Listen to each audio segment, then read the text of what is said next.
Magandang araw Taguig, narito na ang ating Taguig City Daily Weather Report ngayong Saturday, August 26, 2023. Ayon sa Pag-asa, patuloy ang paglapit ni Typhoon Goring sa ating kalupaan at ito ay huling namataan sa layong 185 kilometers east-northeast of Apari, Cagayan.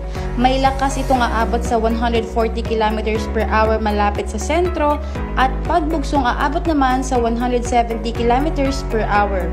Kumikilos ito sa bilis na 10 km per hour sa direksyong southwest at nakakaapekto na sa malaking bahagi ng Cagayan ang nasabing bagyo.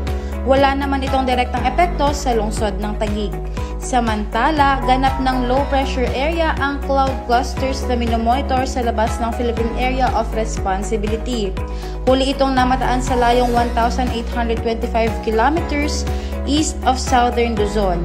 Hindi naman inaasahan na makakaapekto ang low pressure area na ito sa anumang bahagi ng bansa.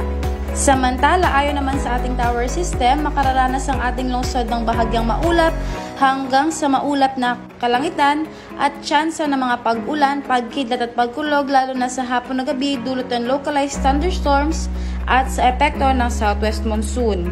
Maaari namang umabot sa 37 degrees ang ating maximum heat index ngayong araw at inaasahan naman na maglalaro sa 25 to 40 kilometers per hour ang bilis ng hangin na manggagaling sa west. At ayan ang latest sa lagay ng panahon para sa araw na ito. Patuloy tayong tumutok sa Taguig City Daily Weather Report for more updates. Maging alerto, Taguigenyo. Ako po si Christine Edano. Maraming salamat at mag-ingat po tayong lahat.